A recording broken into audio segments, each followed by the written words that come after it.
दोस्तों, आखिर क्यों रावण अपने ही भाई विभीषण की बेटी के साथ हर रोज संभोग करता था? क्या थी इसके पीछे की असली सच्चाई? यह सवाल आपको अजीब जरूर लगेगा, लेकिन जिसे ग्रंथों में छुपाया गया, पन्नों में दबाया गया, लेकिन कहीं ना कहीं इनका उल्लेख किया गया ताकि लोगों को पता चल सके। मित्रों, रावण एक ऐसा नाम जिसके नाम सुनते ही मन में एक भयावह राक्षस की छवि उभरती है। 10 सिरों वाला वह योद्धा जिसकी विद्वता अपार थी, जिसने वेदों का गहन अध्ययन किया था और जो शिव का परम भक्त था, फिर भी उसके कर्मों ने उसे एक राक्षस की छवि दे दी। क्या आपने कभी सोचा कि इतना विद्वान और तपस्वी ब्राह्मण इतना पतित कैसे हो गया? वह अपने ही भाई विभीषण के परिवार तक को क्यों नहीं बख्श सका? आज हम एक ऐसे रहस्य को उजागर करेंगे जो न केवल एक कथा है, बल्कि एक गहरे सामाजिक संदेश को समेटे हुए हैं। आखिर क्यों रावण ने अपने भाई विभीषण की पुत्री के साथ हर दिन शारीरिक संबंध बनाए? इसके पीछे की सच्चाई क्या थी?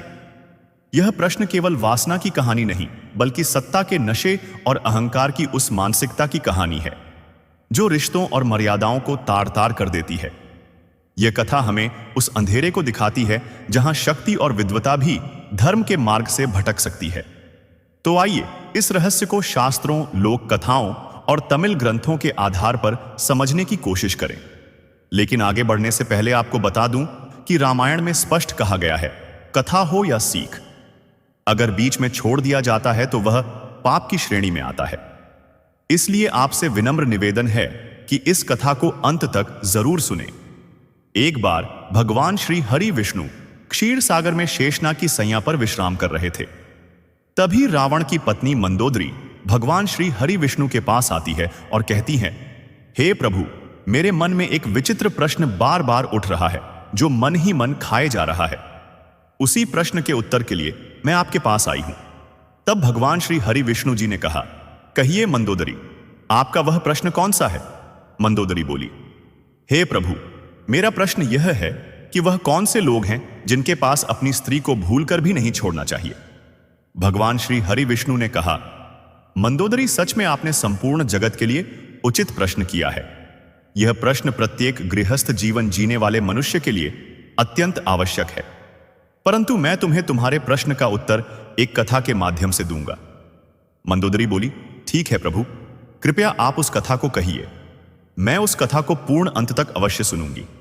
तब भगवान श्री हरि विष्णु कथा सुनाना शुरू करते हैं।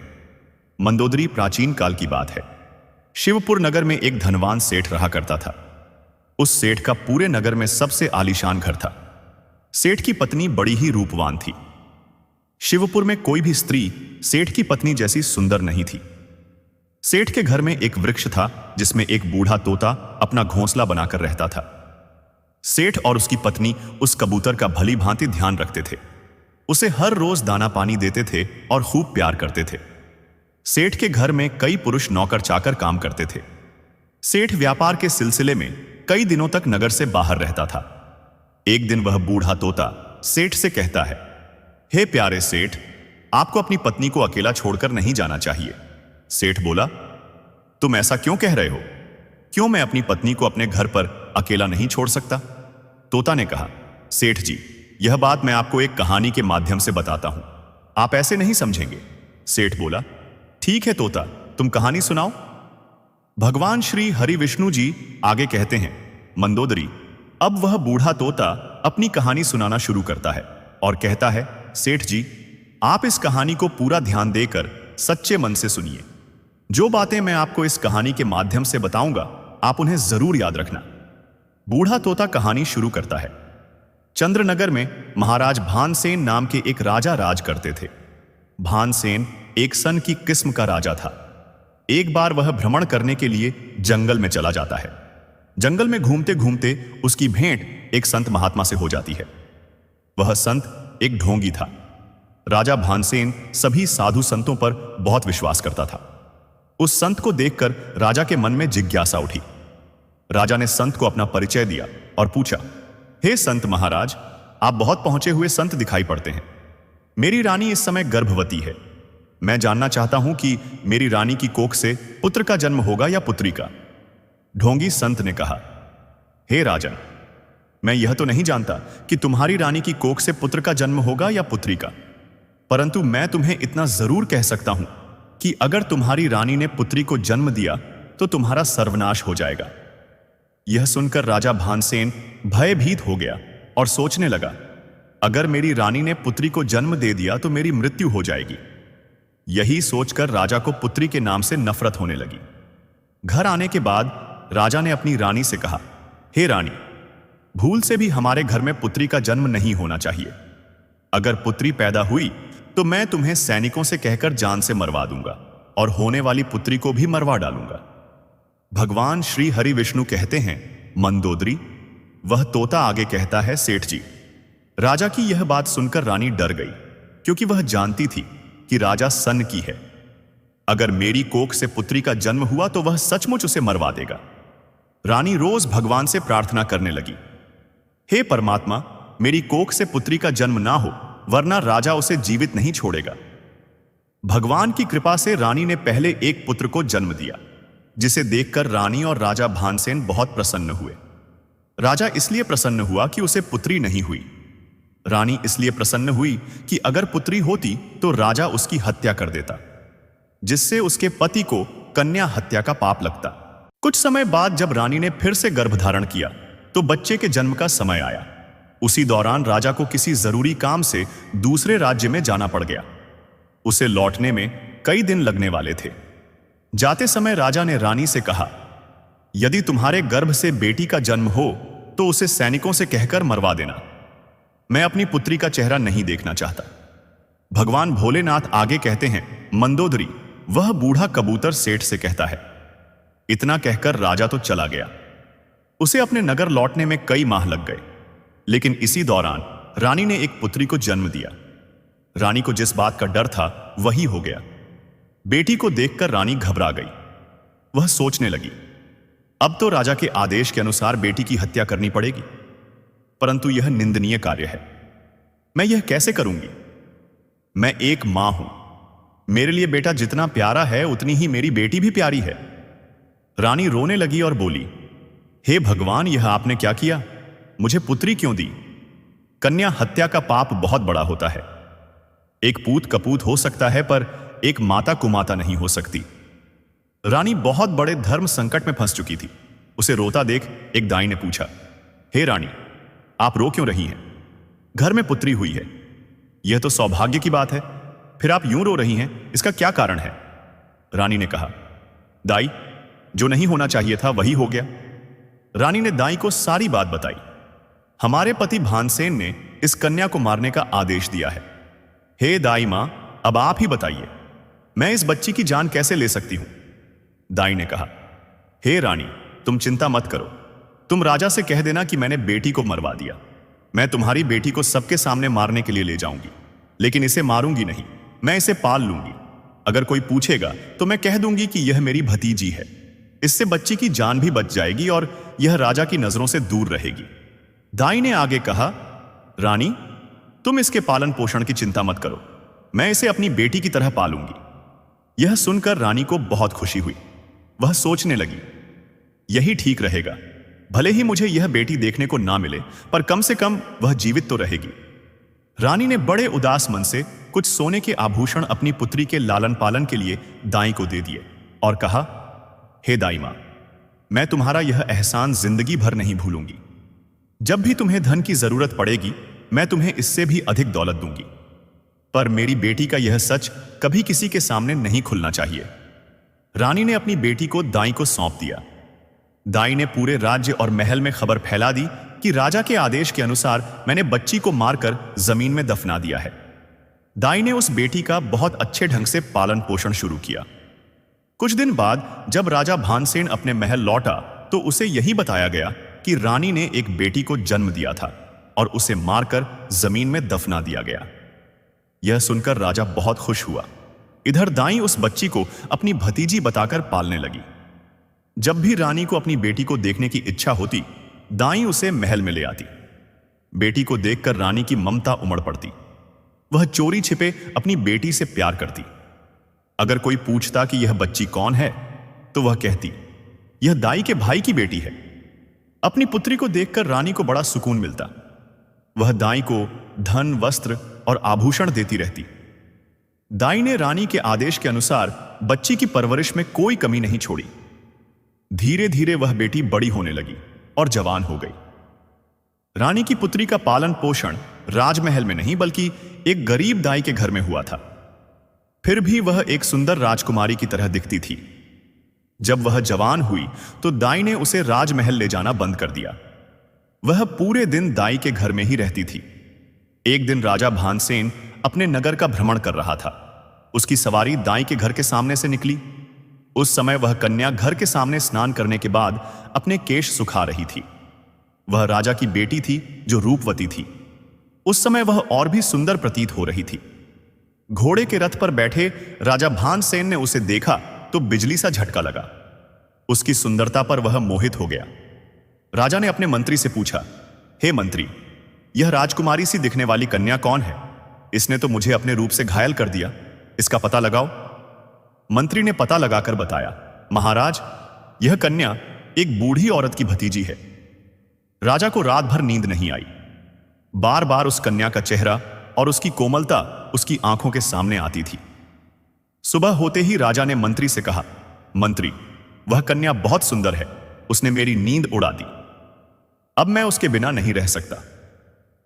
तुम कुछ लोगों को लेकर जाओ और उस बूढ़ी औरत से उस कन्या के साथ मेरे विवाह की बात करो। उसी दिन राजा के कहने पर मंत्री कुछ सैनिकों के साथ उस कन्या का हाथ मांगने दाई के घर गया और सारी बात बताई। हे बूढ़ी माता, हमारे राजा साहब आपकी भतीजी से विवाह करना चाहते हैं। मंत्री की बात सुनकर दाई के होश उड़ गए। वह सोचने लगी, हे भगवान, यह कैसा अनर्थ होने जा रहा है। यह कन्या तो राजा की सगी बेटी है।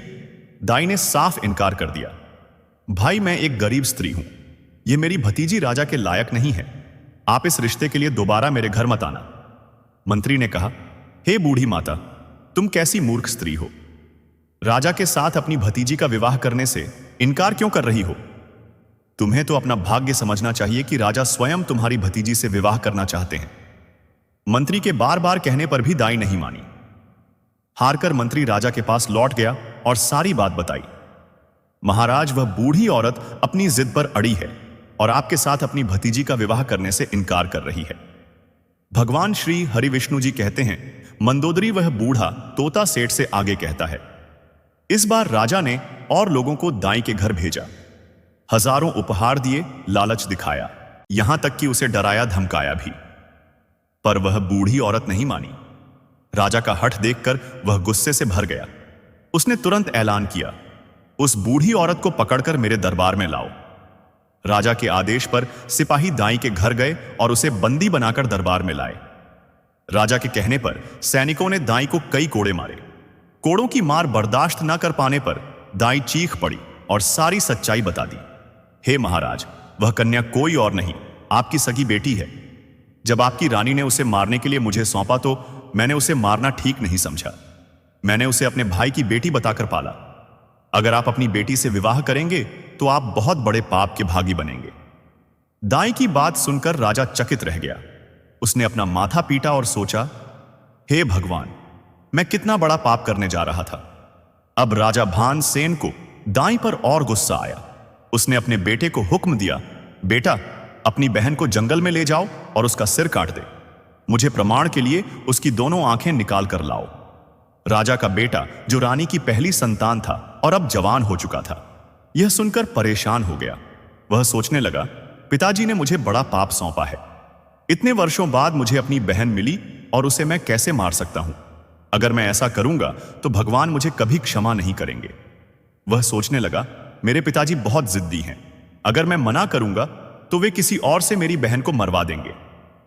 मजबूर होकर राजकुमार अपनी बहन को जंगल ले गया। रास्ते में उसका भाई का प्यार उमड़ पड़ा। वह अपनी बहन से बोला, प्यारी बहन, मैं तुम्हारा कत्ल नहीं कर सकता। मैं तुम्हें इस जंगल में छोड़ देता हूं। अगर भगवान ने चाहा तो तुम बच जाओगी। बहन ने जवाब दिया, भैया, तुम मुझे मार दो और मेरी आंखें निकालकर पिताजी को दिखा दो। अगर तुम ऐसा नहीं करोगे तो वे तुम्हें भी मार देंगे। दोनों भाई बहन लिपट कर बहुत रोए। दुखों का पहाड़ टूट पड़ा था। अंत में राजकुमार ने निश्चय किया कि वह अपनी बहन को नहीं मारेगा। उसने कहा, बहन, मैं तुम्हें इस जंगल में छोड़ रहा हूं। आगे भगवान की मर्जी। इतना कहकर उसने अपनी बहन को जंगल में छोड़ दिया और आगे बढ़ गया। रास्ते में उसे एक हिरण दिखा। उसने हिरण का वध किया और उसकी दोनों आंखें निकाल ली। फिर वह अपने पिता के सामने हिरण की आंखें दिखाकर बोला, पिताजी, मैंने बहन को मारकर एक नदी में फेंक दिया। आंखें देखकर राजा को भरोसा हो गया कि उसकी बेटी मर चुकी है। वह बहुत प्रसन्न हुआ। इधर रानी ने अपने बेटे को बुलाकर पूछा, बेटा, क्या तूने सचमुच अपनी बहन को मार दिया? राजकुमार बोला, मां, मैं झूठ नहीं बोलूंगा। मैंने अपनी बहन को नहीं मारा। मैंने उसे जंगल में छोड़ दिया और चुपचाप लौट आया। यह सुनकर रानी को सुकून मिला। वह प्रार्थना करने लगी, हे भगवान, तुमने मेरे बेटे को सद्बुद्धि दी। मेरी बेटी जंगल में अकेली भटक रही होगी। उसकी रक्षा करना और उसे ऐसी जगह पनाह देना कि उसका जीवन पार हो जाए। इधर वह राजकुमारी जंगल में पत्ते फूल खाकर गुजारा करने लगी। उसके वस्त्र फट चुके थे। वह अर्धनग्न अवस्था में भटक रही थी। वृक्षों से फल खाकर दिन गुजारती और झाड़ियों में छिपकर सो जाती। एक दिन उसी जंगल में एक दूसरे राज्य अमरनगर का राजा वीर प्रताप शिकार करने आया। राजकुमारी वृक्ष से फल तोड़कर खा रही थी। जैसे ही उसे घोड़े की आवाज सुनाई दी, वह झाड़ियों में छिप गई। संयोगवश राजा वीर प्रताप उसी वृक्ष के नीचे विश्राम करने बैठ गया। उसकी नजर झाड़ियों में गई तो उसे कोई आकृति दिखी।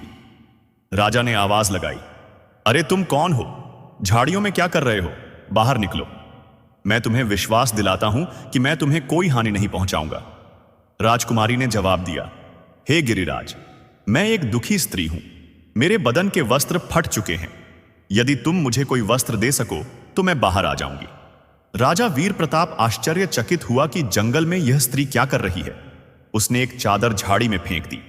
राजकुमारी ने उसे पहनकर बदन ढका और राजा के सामने आई। राजा ने उसकी सुंदरता देखी और सोचा, इतनी सुंदर स्त्री मैंने पहले कभी नहीं देखी। यह तो रानी बनने के योग्य है। उसने कहा, हे सुंदरी, तुम जो भी हो, मुझे कोई मतलब नहीं। मैं तुम्हें अपनी रानी बनाना चाहता हूं। राजकुमारी राजा की पत्नी बनने को तैयार हो गई। भगवान विष्णु कहते हैं, मंदोदरी, कहते हैं ना कि डूबते को तिनके का सहारा ही बहुत है। यहां तो एक राजा था जो उसे अपनी पत्नी बनाना चाहता था। वह बूढ़ा तोता सेठ से कहता है, सेठ जी, राजा वीर प्रताप उस कन्या को अपने घोड़े पर बैठाकर अपने नगर ले आया। उसने उसे अपने पिता के समय के एक बुजुर्ग मंत्री के घर छोड़ा और कहा, इसे अपनी बेटी समझो, मैं इससे विवाह करूंगा। अगर मैं इसे सीधे महल ले जाऊं तो लोग कहेंगे कि राजा किसी कन्या को भगा लाया। मैं इससे विधिवत विवाह करना चाहता हूं। मंत्री बोला, महाराज, यह आपकी अमानत है। जब तक आप विवाह ना करें, मैं इसका ख्याल रखूंगा। अगले दिन राजा का सेनापति और मंत्री उस बुजुर्ग मंत्री के घर गए और राजकुमारी का हाथ मांगा। 2-3 दिन में उनका विवाह हो गया। राजकुमारी राजा वीर प्रताप की पत्नी बनकर रहने लगी। दोनों बहुत प्रसन्न थे। राजा ने शादी के बाद अपनी पत्नी से उसका परिचय नहीं पूछा। 2 वर्ष बीत गए। फिर रानी ने एक पुत्र को जन्म दिया। राजा और खुश हुआ। एक दिन उसने रानी से कहा, प्रिय, अब हम एक पुत्र के माता पिता हैं। हमारा संबंध अटूट हो गया। अब तुम मुझे अपने कुल और अतीत के बारे में बताओ। रानी ने बात टाल दी। कुछ वर्ष बाद रानी ने फिर एक पुत्र को जन्म दिया। राजा ने फिर वही सवाल दोहराया। रानी जानती थी कि राजा उससे बहुत प्रेम करता है। आखिरकार उसने अपनी सारी कहानी सच सच सुना दी। राजा वीर प्रताप ने दुख भरी दास्तान सुनी तो उसकी आंखों में आंसू आ गए। वह बोला, रानी, अगर मैं तुम्हें तुम्हारे पिता से मिलाने ले चलूं तो क्या तुम मेरे साथ चलोगी? रानी ने अपने पिता से मिलने से इनकार कर दिया। राजा के बार बार अनुनय विनय करने पर वह तैयार हो गई। अगले दिन राजा ने चंद्रनगर जाने का निश्चय किया। रथ सजवाया, पर तभी एक महत्वपूर्ण कार्य आ गया। राजा को दूसरे शहर जाना पड़ा। उसने अपने मंत्री और सेनापति से कहा, तुम सेना की टुकड़ी लेकर रानी और बच्चों के साथ चंद्रनगर जाओ। मैं काम खत्म करके वहां पहुंच जाऊंगा। मंत्री और सेनापति सेना के साथ रानी और दोनों बच्चों को लेकर चंद्रनगर रवाना हुए। रास्ते में शाम हो गई। उन्होंने तंबू लगाकर रात रुकने का निश्चय किया। जहां रानी का तंबू लगा, उसी के बराबर में मंत्री ने अपना तंबू लगवाया। रानी ने कहा, मंत्री जी, क्या तुम जानते हो कि मैं एक राजा की पुत्री और यशस्वी राजा की पत्नी हूं? तुम मेरे बराबर में तंबू क्यों लगवा रहे हो? इसे कहीं और लगाओ, मंत्री बोला। रानी साहिबा, महाराज ने आपकी देखरेख का भार मुझे सौंपा है। अगर आपको कुछ हो गया तो हम राजा को क्या जवाब देंगे? रानी के बार बार मना करने पर भी मंत्री नहीं माना। रात को सभी थककर जल्दी सो गए। रात्रि के दूसरे पहर में मंत्री रानी के तंबू में घुस आया। रानी तुरंत खड़ी हो गई और उसकी बुरी मंशा समझ गई। वह ललकार कर बोली, खबरदार, अगर मुझे छुआ तो तंबू से बाहर निकल जाओ। मंत्री ने उसकी बात अनसुनी कर दी और आगे बढ़ा। रानी ने कहा, दुष्ट मंत्री, क्या तुम्हें अंदाजा है कि तू यह क्या करने जा रहा है? अगर अपनी भलाई चाहता है तो चुपचाप बाहर निकल। मंत्री नहीं माना। रानी ने अपने बड़े बेटे को सामने खड़ा किया और भगवान व बेटे की दुहाई दी। लेकिन मंत्री के दिमाग में वासना का कीड़ा घुस चुका था। वह अंधा हो चुका था। उसने तलवार निकाली और रानी के बड़े बेटे का सिर काट दिया। रानी रोने लगी। वह समझ गई कि यह दुष्ट नहीं मानेगा। उसने नरम रुख अपनाया और बोली, थोड़ी देर ठहरो, मुझे मूत्राशय की तीव्र इच्छा है। मैं अभी आती हूं, फिर जो तुम्हारे मन में हो वह कर लेना। इतना कहकर रानी तंबू से बाहर निकली और जंगल में भाग गई। सुबह तक वह झाड़ियों में छिपी रही। जब वह तंबू में लौटी तो अपने बेटे की लाश देखकर और उदास हो गई, लेकिन वह विवश थी। वह सबके साथ आगे चल पड़ी। अगली रात जब फिर तंबू लगाए गए तो सेनापति ने रानी के तंबू के पास अपना तंबू लगवाया। रानी ने कहा, सेनापति जी, अपने तंबू को दूर लगवाओ। सेनापति बोला, रानी जी, राजा ने आपकी सुरक्षा का भार मुझे सौंपा है। रानी ने बार बार मना किया, पर वह नहीं माना। रानी को सब समझ आ गया। वह चिंता में रात भर ना सोई। आधी रात को सेनापति वासना के वशीभूत होकर तंबू में घुसा। रानी ने ललकारा, सेनापति, क्या तुम नहीं जानते कि मैं एक राजा की पत्नी और बेटी हूं? मेरे तंबू से बाहर निकल जाओ। सेनापति नहीं माना। रानी ने अपने छोटे बेटे को सामने खड़ा किया और कसम दी, धूर्त तुझे, मेरे बेटे की कसम, अगर तूने मेरी ओर बुरी नजर डाली तो मैं तेरा सर्वनाश करवा दूंगी। सेनापति ने तलवार निकाली और छोटे बेटे का सिर काट दिया। रानी ने कहा, सेनापति, थोड़ी देर रुको, मैं अभी आती हूं, फिर जो तुम चाहो वह कर लेना। रानी वहां से भाग निकली और जंगल में चली गई। थोड़ा आगे बढ़ने पर उसे एक गहरी नदी दिखी। उसने सोचा, जब मेरी संतानें नहीं रही तो मैं जीकर क्या करूंगी। वह नदी में कूद गई। नदी का बहाव तेज था। वह बहते हुए जंगल के एक छोर पर जा पहुंची। सुबह दो सन्यासी महात्मा नदी में अपने गुरु के वस्त्र धोने आए। उन्होंने रानी को बहते देखा और बाहर निकाल लिया। होश आने पर रानी डर गई।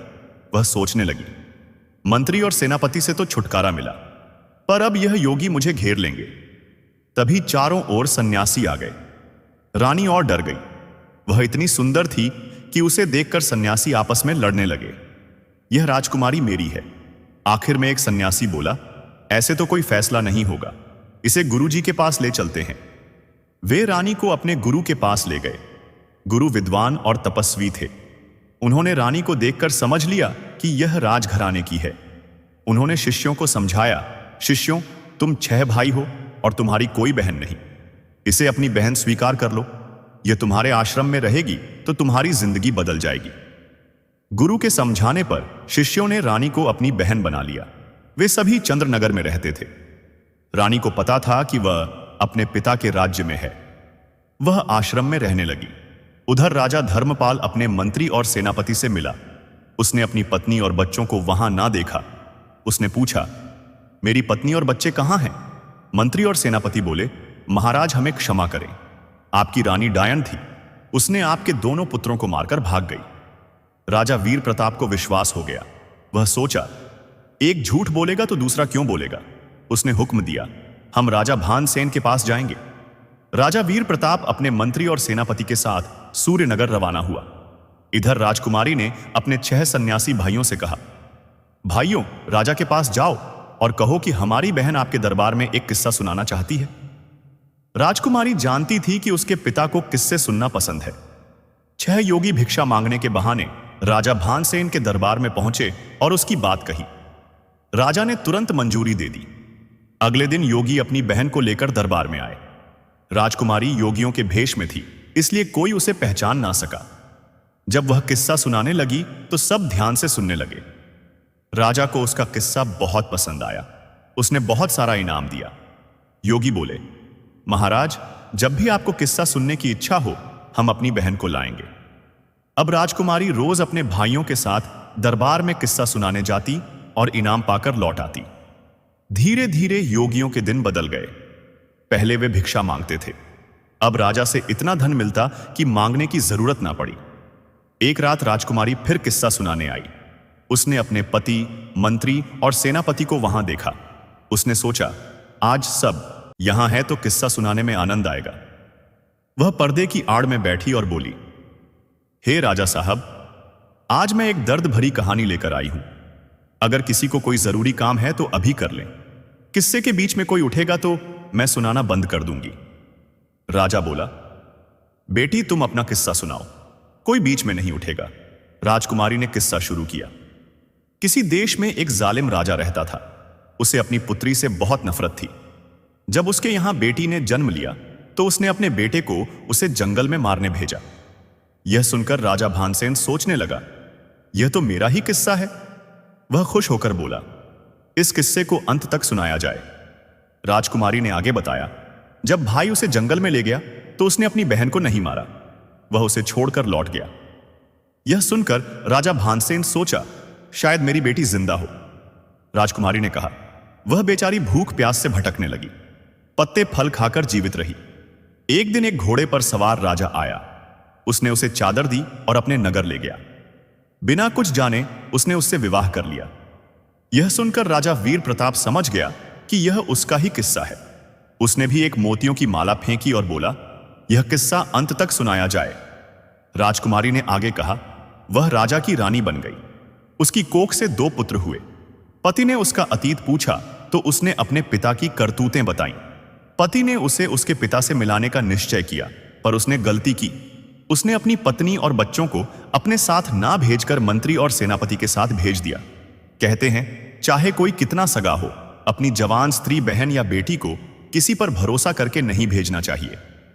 वासना दिमाग पर हावी हो जाए तो सारी वफादारी धरी रह जाती है।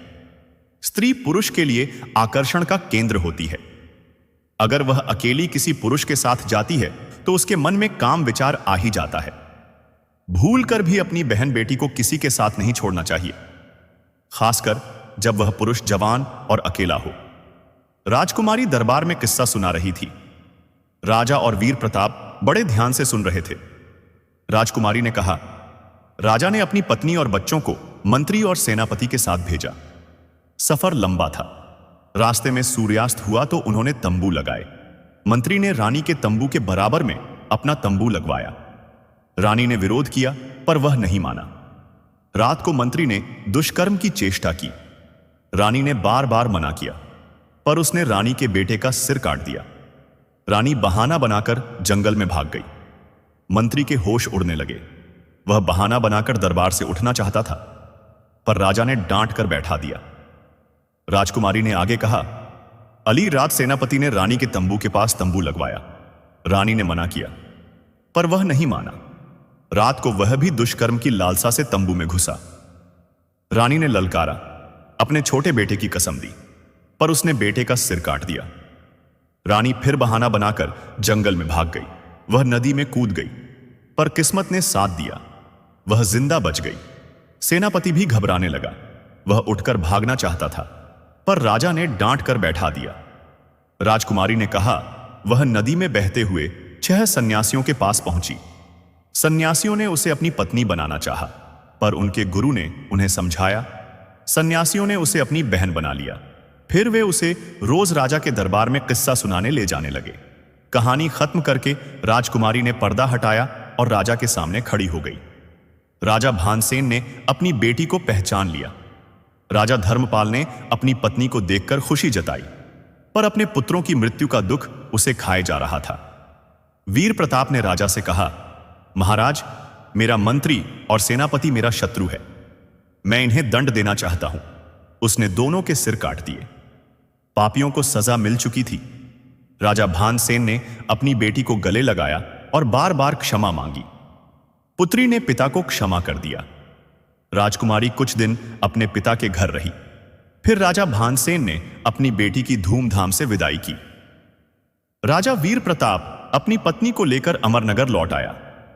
कुछ समय बाद रानी ने 2 और बेटों को जन्म दिया। उनकी खोई खुशी वापस आ गई।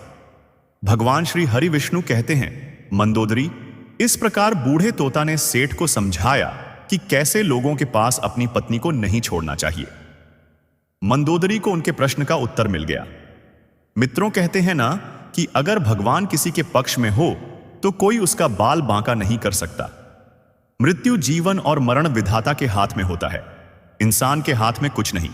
फिर आगे मंदोदरी कहती है, हे प्रभु, एक और प्रश्न का उत्तर मेरे मन में बरसों से भटक रहा है। कृपया मेरे इस प्रश्न का उत्तर भी दे दीजिए। यह बात सुनकर भगवान श्री हरि विष्णु बोले, देवी मंदोदरी, आज तुम्हारे मन में जितने भी प्रश्न हैं उन सभी प्रश्नों को पूछ डालो। भगवान भोलेनाथ जी की बात सुनकर देवी मंदोदरी उनसे कहती है, मेरा प्रश्न यह है कि स्त्री की वह 3 कौन सी चीजें होती हैं जिन्हें प्रत्येक पुरुष को अपनी पत्नी की अवश्य देखना चाहिए और जिसे देखने वाला व्यक्ति कभी भी गरीब नहीं रहता है। तब भगवान श्री हरि विष्णु जी देवी मंदोदरी से कहते हैं, हे देवी मंदोदरी, आपका यह प्रश्न सच में अत्यंत विचित्र है, किंतु समस्त मनुष्यों के लिए उपयोगी भी है। अब भगवान श्री हरि विष्णु जी देवी मंदोदरी से कहते हैं, आपके प्रश्न का जवाब आपको इस कथा से मिल जाएगा, लेकिन कथा को पूरा सुनना होगा। आधा अधूरा सुनकर मेरा अनादर मत करना। देवी मंदोदरी कहती है, ठीक है। अब भगवान श्री हरि विष्णु कथा बताते हुए कहते हैं, हे देवी मंदोदरी, एक समय की बात है। किसी नगर में एक किसान रहता था। वह बहुत ही गरीब था। उसके घर में खाने पीने का कोई सामान तक नहीं था, यहां तक कि उसके पास पहनने के लिए कोई वस्त्र भी नहीं थे। वह एक वस्त्र पहनता था। उसकी पत्नी बहुत ही सुंदर थी और वह अपनी पत्नी से बहुत प्रेम करता था, किंतु उसकी पत्नी को अपनी सुंदरता पर बहुत अहंकार था। अपने इसी अहंकार के कारण वह घर में अपनी ही मनमानी किया करती थी। इसीलिए वह किसान ज्यादा परेशान रहने लगा था, क्योंकि अब उसकी पत्नी उससे बात पर लड़ाई झगड़ा करने लगी थी। इस तरह से उसके घर में प्रतिदिन क्लेश होने लगे थे। उसकी पत्नी उसे ताने भी मारने लगी थी। उसकी पत्नी उसे ताने मारते हुए कहती थी, तुम्हारे पास तो कुछ भी नहीं है, तुम तो कंगाल हो, पता नहीं मैंने तुमसे विवाह कैसे कर लिया। इस घर में ना तो पीने के लिए पानी है, ना ही भोजन की सामग्री और ना ही पहनने के लिए कोई वस्त्र है। करूं तो क्या करूं? तुम तो कोई कार्य भी नहीं करते हो। अपनी पत्नी की ऐसी बातों को सुनकर उस किसान को बहुत बुरा लगता था, लेकिन उसे समझ में नहीं आ रहा था कि उसके साथ ऐसा क्यों हो रहा है। इसलिए वह किसान बहुत ही चिंतित रहने लगा था और अब उसका मन किसी कार्य में भी नहीं लग रहा था। फिर धीरे धीरे उसे और भी गरीबी का सामना करना पड़ा। इसलिए उसे अपने सभी खेतों को भी बेचना पड़ गया। लेकिन अभी भी उसकी गरीबी में कोई सुधार नहीं आ रहा था, जिसके कारण से वह बहुत ही परेशान रहने लगा था। एक दिन की बात है, वह किसान अपने किसी कार्य से कहीं जा रहा था। तभी अचानक से उसने देखा कि एक महात्मा जी अपनी कुटिया के समीप बैठे ध्यान साधना में लीन है। तब वह किसान अपने मन में कुछ सोचने लगता है, यह महात्मा जी मुझे कोई दिव्य पुरुष जान पड़ते हैं, क्यों ना मैं इनके पास चलकर देखूं, शायद यह महात्मा जी मुझे मेरी समस्याओं से छुटकारा दिला दें। इतना सोचकर वह किसान उस महात्मा जी के पास पहुंच जाता है और अपने दोनों हाथों को जोड़कर बहुत जोर जोर से विलाप करने लगता है। तब कुछ देर बाद वे महात्मा जी अपनी आंखें खोलते हैं और वे देखते हैं कि उनके सामने एक युवक बैठा हुआ है जो बहुत जोर जोर से विलाप कर रहा है और विलाप करते ही जा रहा है। फिर वे महात्मा जी उस किसान से कहते हैं, हे पुत्र, तुम कौन हो और विलाप क्यों कर रहे हो? उन महात्मा जी की बात को सुनकर वह किसान उनसे कहता है, हे मुनिवर, मैं इस नगर का एक गरीब किसान हूं और मैं इस वजह से विलाप कर रहा हूं क्योंकि मेरी पत्नी मुझसे लड़ाई झगड़ा करती है और मुझे ताने मारती रहती है कि तुम्हारे पास क्या है, तुम तो कंगाल हो, इस घर में खाने पीने पहनने के लिए कुछ भी नहीं है, पता नहीं मैंने किसके साथ विवाह कर लिया है। इसी तरह के ताने मेरी पत्नी प्रतिदिन मारती रहती है, लेकिन मैं बहुत मेहनत करता हूं, फिर भी थोड़ा सा ही धन कमा पाता हूं, जिससे मैं अपने परिवार का पालन पोषण करता हूं। वह किसान आगे कहता है, हे मुनिवर, आप मुझे वह उपाय बताइए जिसको करने के बाद मेरी पत्नी मुझसे झगड़ा ना करे और मैं बहुत जल्द धनवान बन जाऊं। उस किसान की बातों को सुनकर वे महात्मा जी उससे कहते हैं, हे पुत्र, तुम पहले विलाप करना बंद करो। मैं तुमको 3 चीजें बताने वाला हूं, जिसे प्रत्येक पुरुष को अपनी पत्नी की अवश्य देखना चाहिए। और अगर कोई भी पुरुष अपनी पत्नी की इन तीनों चीजों को देख लेता है तो उस व्यक्ति को धनवान बनने से विधाता भी नहीं रोक सकता। उन महात्मा जी की बात सुनकर वह किसान उनसे कहता है, हे मुनिवर, आप देर ना करते हुए उन तीनों चीजों को बता दीजिए जिन्हें प्रत्येक पुरुष को अपनी पत्नी की देखनी चाहिए। मैं उन तीनों चीजों के बारे में जानने के लिए बहुत उत्सुक हो रहा हूं। तब वे महात्मा जी उस किसान से कहते हैं, हे पुत्र, इतनी उत्सुकता ठीक नहीं है। मनुष्य को हमेशा धैर्यवान होना चाहिए। तो चलो, मैं अब तुमको वे तीनों चीजें बता देता हूं जिन्हें प्रत्येक पुरुष को अपनी पत्नी की अवश्य देखना चाहिए। लेकिन मैं तुमको उन तीनों चीजों के बारे में एक अत्यंत महत्वपूर्ण कथा के द्वारा बताने वाला हूं।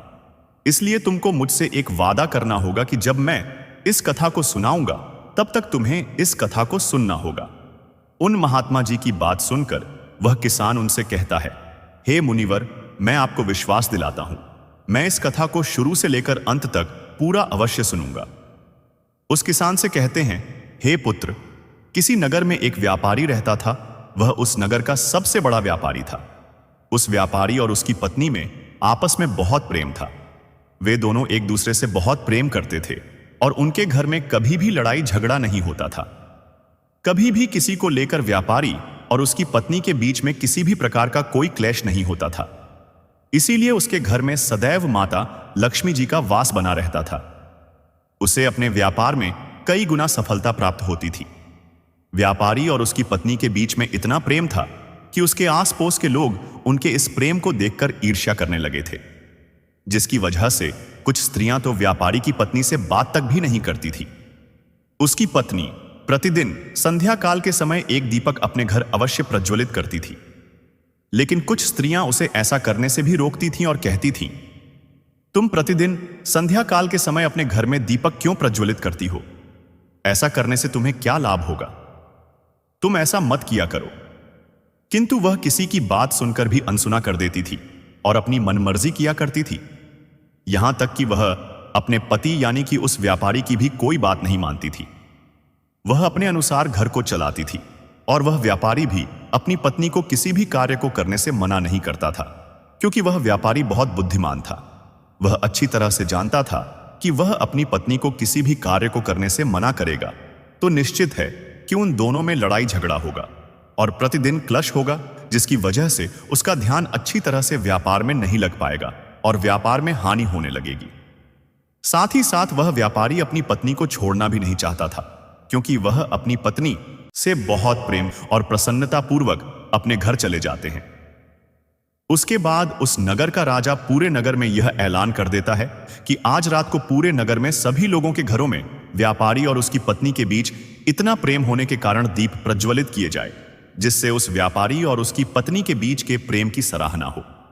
राजा की आज्ञा सुनकर उस नगर के सभी लोगों के घरों में दीपक प्रज्वलित किए जाते हैं, किंतु उस नगर के सभी घरों के दीपक थोड़ी ही देर बाद बुझ जाते हैं। लेकिन उस व्यापारी के घर का दीपक अभी भी जल रहा था और उसका प्रकाश बहुत दूर दूर फैल रहा था। फिर उस नगर के राजा ने अपने मन में सोचा, क्यों ना मैं बाहर चलकर देखूं कि किस किस ने अपने घरों में दीपक प्रज्वलित किए हैं और किसका दीपक अभी भी प्रज्वलित हो रहा है। इतना अपने मन में सोचकर वह राजा अपने महल से उस नगर की तरफ देखने लगता है तो उसे दिखाई देता है कि उस नगर में किसी भी घर में कोई दीपक नहीं जल रहा है, लेकिन उस व्यापारी के घर में जलाया हुआ दीपक अभी भी जल रहा है। राजा अब भी उस नगर की तरफ देख ही रहा था कि इतने में वहां पर उनकी रानी आ जाती है। तब राजा साहब रानी से कहते हैं, रानी जी, नगर की तरफ देखिए। नगर के सभी घरों में कोई भी दीपक अभी नहीं जल रहा है, लेकिन अभी भी उस व्यापारी के घर में जलाया हुआ दीपक जल रहा है। इससे स्पष्ट हो जाता है कि उस व्यापारी और उसकी पत्नी के बीच में कितना ज्यादा प्रेम है, और उन दोनों के आपस में इतना ज्यादा प्रेम होने का कारण वह व्यापारी है, क्योंकि वह बहुत बुद्धिमान है और अपनी सूझबूझ से अपने घर को चलाता है। लेकिन रानी राजा की बात से सहमत नहीं होती है और राजा से कहती है, हे महाराज, मैं आपकी बात से सहमत नहीं हूं। मेरे हिसाब से उसकी पत्नी उन दोनों के इतना प्रेम होने का कारण है। दोस्तों, भगवान श्री हरि विष्णु जी देवी मंदोदरी से कहते हैं, हे देवी मंदोदरी। इसी बात को लेकर राजा और रानी में बहुत देर तक बहस होती है और बात लड़ाई तक पहुंच जाती है। फिर राजा और रानी के बीच में तलवारें तक चलने लगती हैं, जिससे राजा और रानी को कई चोटें भी लग जाती हैं। तभी अचानक से राजा ने रानी से कहा, हम दोनों यूं लड़ाई क्यों कर रहे हैं? क्यों ना हम उस व्यापारी और उसकी पत्नी की परीक्षा ले लें, जिससे पूर्ण रूप से स्पष्ट हो जाएगा कि उन दोनों में इतना ज्यादा प्रेम होने का कारण कौन है। राजा की बात रानी भी स्वीकार कर लेती है और कहती है, ठीक है, मैं पहले उस व्यापारी की पत्नी की परीक्षा लेना चाहती हूं। फिर राजा साहब भी कहते हैं, ठीक है रानी जी, आप जैसा चाहे वैसे व्यापारी की परीक्षा ले सकती है। फिर रानी कुछ सैनिकों को बुलाती है और उनसे कहती है, जाओ उस व्यापारी से कह देना कि अगर वह अपनी पत्नी को मार डालेगा तब मैं उससे विवाह कर लूंगी और राजा साहब को बंदी बनाकर कारागार में बंद कर दूंगी। राजा के स्थान पर उसको सिंहासन पर विराजमान कर दूंगी। रानी का आदेश पाकर वे सैनिक उस व्यापारी के घर पर पहुंच जाते हैं।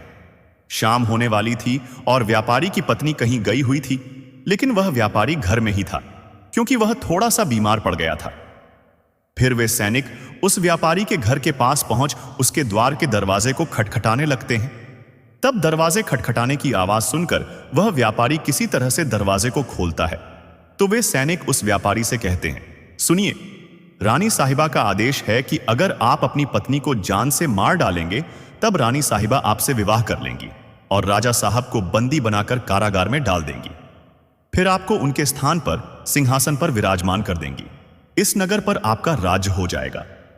उन सैनिकों की बात सुनकर वह व्यापारी उन सैनिकों से स्पष्ट रूप से कहता है, जाइए, रानी साहिबा से कह दीजिए कि मैं अपनी पत्नी को किसी भी हाल में खोना नहीं चाहता हूं, क्योंकि मैं अपनी पत्नी से बहुत प्रेम करता हूं और अगर किसी ने मेरी पत्नी को नुकसान पहुंचाने के बारे में सोचा भी तो मुझसे बुरा कोई नहीं होगा।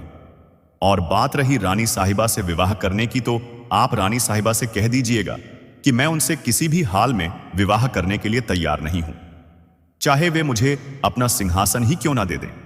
मैं अपनी पत्नी का स्थान किसी को भी नहीं दे सकता है। फिर उस व्यापारी की बातों को सुनकर वे सैनिक राजमहल पहुंच जाते हैं और रानी को उस व्यापारी द्वारा बताई गई बातों को बता देते हैं। उसके बाद राजा रानी से कहता है, देखा ना कि वह व्यापारी कितना समझदार है, और इससे स्पष्ट हो जाता है कि व्यापारी और उसकी पत्नी के बीच में इतना ज्यादा प्रेम होने का कारण वह व्यापारी ही है, क्योंकि वह अपनी पत्नी से बहुत प्रेम करता है। राजा की बात सुनकर रानी राजा से कहती है, आप यह कैसे कह सकते हो? आपने अभी तक उस व्यापारी की पत्नी की परीक्षा तो ली ही नहीं है। फिर राजा कहता है, ठीक है, मैं आपके मन को संतुष्ट करने के लिए उसकी पत्नी की परीक्षा ले लेता हूं। तब राजा भी कुछ सैनिकों को बुलाता है और उनसे कहता है, जाओ और इस नगर में रहने वाले उस धनवान व्यापारी की पत्नी से कहना कि अगर वह अपने पति को मौत के घाट उतार देगी कि तो मैं उसको अपनी रानी के रूप में स्वीकार कर लूंगा और उसे सदैव अपनी पटरानी बनाकर रखूंगा। दोस्तों, भगवान श्री हरि विष्णु जी देवी मंदोदरी से कहते हैं, हे देवी मंदोदरी। अब वे महात्मा जी उस किसान से कहते हैं, हे पुत्र, आज्ञा पाकर उसके वे सैनिक उस व्यापारी के घर की तरफ निकल जाते हैं और उसके घर पर पहुंचकर जब वे सैनिक उस व्यापारी के घर जा रहे थे तब वे देखते हैं कि उस व्यापारी की पत्नी पानी लेकर आ रही है। और जब उसकी पत्नी उन सैनिकों के पास पहुंच जाती है तब वे सैनिक उस व्यापारी की पत्नी से कहते हैं, राजा साहब ने आदेश दिया है कि अगर आप अपने पति को मृत्यु के घाट उतार दोगी तब राजा साहब तुमसे विवाह कर लेंगे और तुम्हें रानी बनाकर रखेंगे। राजा के उन सैनिकों की बात सुनकर व्यापारी की पत्नी अपने मन में सोचने लगती है, राजा साहब मुझसे विवाह करने के लिए तैयार है, तब तो बहुत अच्छा है, तो मैं अपने पति को मार ही डालती हूं। अपने मन में इतना सोचकर वह उन सैनिकों से कहती है, ठीक है, मैं अपने पति को मौत के घाट उतारने के लिए बिल्कुल तैयार हूं। तब सैनिक उससे कहते हैं, लेकिन राजा साहब को पता कैसे चलेगा कि तुमने अपने पति को मौत के घाट उतार दिया है? फिर व्यापारी की पत्नी उन सैनिकों से कहती है, संध्या काल के समय जो दीपक मैं प्रतिदिन जलाती हूं, उसके थोड़ी देर बाद मैं अपने पति को मौत के घाट उतार दूंगी और राजा साहब को संध्या काल का वह दीपक बुझाकर इशारा दे दूंगी। उस व्यापारी की पत्नी की बात सुनकर राजा के वे सैनिक राजमहल में पहुंच जाते हैं और राजमहल में पहुंचकर राजा से कहते हैं, हे राजन, व्यापारी की पत्नी तो अपने पति को जान से मारने के लिए तैयार हो गई है। जब रानी ने यह बात सुनी तो इस बात को सुनकर रानी को स्त्री जाति से घृणा होने लगी। फिर राजा ने रानी से कहा, यह समय ज्यादा सोचने समझने का नहीं है। हमें उस व्यापारी की जान बचाने के बारे में सोचना चाहिए, क्योंकि उसकी पत्नी बहुत ही निर्दयी है। वह निश्चित ही अपने पति को मौत के घाट उतार देगी। आज हमारी वजह से उस व्यापारी के प्राण संकट में है। फिर राजा तुरंत उन सैनिकों से कहता है, जल्दी से जाओ और उस व्यापारी की पत्नी से कह देना कि वह व्यापारी को ना मारे। राजा का आदेश पाकर वे सैनिक दौड़ते हुए व्यापारी के घर पर पहुंच जाते हैं। तो वे देखते हैं कि उस व्यापारी की पत्नी ने अपने पति को दिन में ही मौत के घाट उतार दिया है। तब वे सैनिक व्यापारी की पत्नी को डांटते हुए कहते हैं, तुमने तो हमसे कहा था कि तुम व्यापारी को शाम को मौत के घाट उतारोगी, लेकिन तुमने व्यापारी को दिन में क्यों मार डाला? राजा के उन सैनिकों की बात सुनकर उस व्यापारी की पत्नी उससे कहती है, मुझे तो अपने पति को मारना ही था और मैं इसे बहुत पहले ही मारना चाहती थी, परंतु कोई सही मौका नहीं मिला, इसलिए मैं अपने पति को मार ही नहीं पाई और मैंने सोचा कि दिन में पति को मौत के घाट उतार देती हूं और दीपक शाम होते ही बुझा दूंगी। तो सैनिकों, मैंने अपने पति को मौत के घाट उतार दिया है। अब राजा साहब मुझे अपनी रानी बनाएंगे। तब उन सैनिकों ने कहा, यह तो आप चलकर राजा साहब से ही पूछ लीजिए। फिर व्यापारी की पत्नी और वे सैनिक राजमहल पहुंच जाते हैं और वे सैनिक राजा साहब को सारी बात बता देते हैं, जिसे सुनने के बाद राजा साहब बहुत क्रोधित हो जाते हैं और व्यापारी की पत्नी को बंदी बनाकर कारागार में डाल देते हैं। दोस्तों, भगवान भोलेनाथ जी देवी मंदोदरी से कहते हैं, हे देवी मंदोदरी। वे महात्मा जी उस किसान से कहते हैं, हे पुत्र, चलो अब मैं तुम्हें वे तीनों चीजें बता देता हूं जिसे प्रत्येक पुरुष को अपनी पत्नी की अवश्य देखना चाहिए और जिसे देखने के बाद उसके घर में कभी भी क्लेश नहीं होता। तो पहली चीज अपनी पत्नी की यह देखनी चाहिए कि पत्नी कहां आ रही है, कहां है, किससे मिल रही है और किससे बात कर रही है। जो भी पुरुष अपनी पत्नी की इन तीनों चीजों को देखता है तो उसके घर में कभी भी क्लेश नहीं होता है और उसका अपनी पत्नी पर नियंत्रण भी होता है।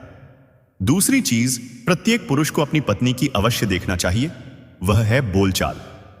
प्रत्येक पुरुष को अपनी पत्नी की बोलचाल की भाषा देखना चाहिए कि उसकी बोलचाल की भाषा कैसी है और अपने पति की बात मानती है कि नहीं, उसकी इज्जत करती है कि नहीं। इस चीज को भी प्रत्येक पुरुष को अपनी पत्नी की अवश्य देखना चाहिए। तीसरी चीज, प्रत्येक पुरुष को अपनी पत्नी के चाल चलन अवश्य देखना चाहिए। जो भी पुरुष अपनी पत्नी के चाल चलन देखता है और अपनी पत्नी को नियंत्रण में रखता है तो उस घर में कभी भी क्लेश नहीं होते हैं।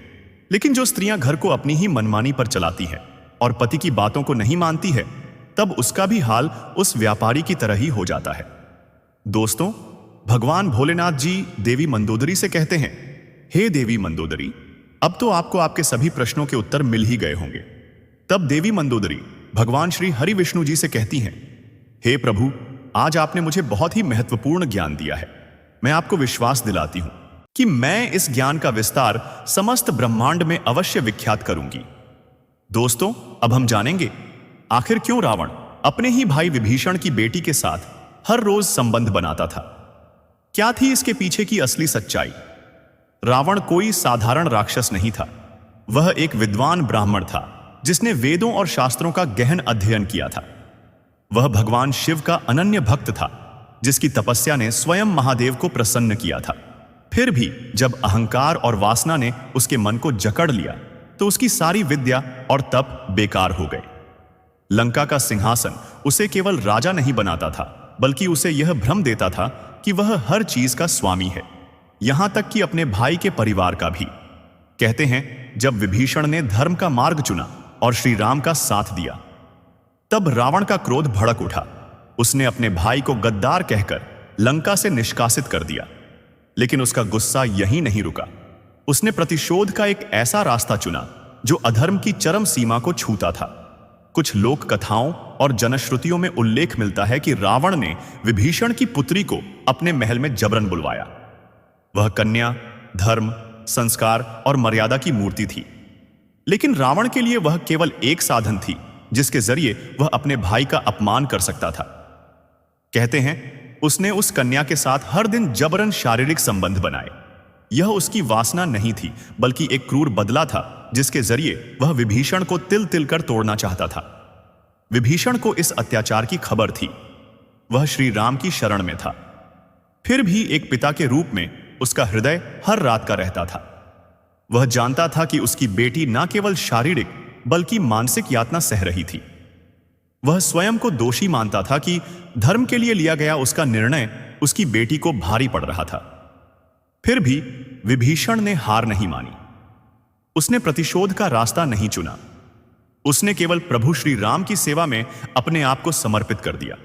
उसे विश्वास था कि अधर्म का अंत अवश्य होगा। वह जानता था कि न्याय भले ही देर से मिले, लेकिन उसका परिणाम निश्चित है। यही विभीषण की महानता थी जो रावण को भीतर ही भीतर कमजोर करती थी। रावण यह देखकर हैरान था कि जिसे वह कमजोर समझता था वही उसकी सबसे बड़ी ताकत बन गया। कई विद्वानों का मानना है कि यह कथा प्रतीकात्मक भी हो सकती है। विभीषण की पुत्री केवल एक स्त्री नहीं थी, बल्कि वह उस धर्म का प्रतीक थी जो सत्ता और वासना के सामने झुकने से इनकार करता है। रावण कोई साधारण व्यक्ति नहीं था। वह उस मानसिकता का प्रतीक था जो अपनी शक्ति के बल पर नारी की मर्यादा को कुचल देती है। यह कथा हमें सिखाती है कि विद्या, तप और शक्ति तब तक ही मूल्यवान है जब तक वे मर्यादा और धर्म के साथ हो। रावण ने भले ही सीता को छूने की हिम्मत नहीं की, क्योंकि सीता की पवित्रता और आत्मबल उसके पापों को भस्म कर देता, लेकिन उसने अपने भाई की बेटी का अपमान किया, जो उसकी सबसे बड़ी भूल थी। उस कन्या ने चुपचाप यातना सही, लेकिन उसने प्रतिकार नहीं किया। उसने अपनी सहनशीलता से अधर्म को परास्त करने का रास्ता चुना। विभीषण की यह कहानी हमें सिखाती है कि जो धर्म के मार्ग पर अडिग रहता है वही अंत में विजय होता है। और रावण की कहानी हमें चेतावनी देती है कि अगर सत्ता, विद्या और तप को वासना और प्रतिशोध के साथ मिला दिया जाए तो वह व्यक्ति रावण की तरह नष्ट हो जाता है। यह प्रश्न महत्वपूर्ण नहीं कि यह कथा पूर्णतः सत्य है या नहीं। महत्वपूर्ण यह है कि यह हमें क्या सिखाती है। यह हमें बताती है कि नारी का सम्मान ही धर्म का आधार है।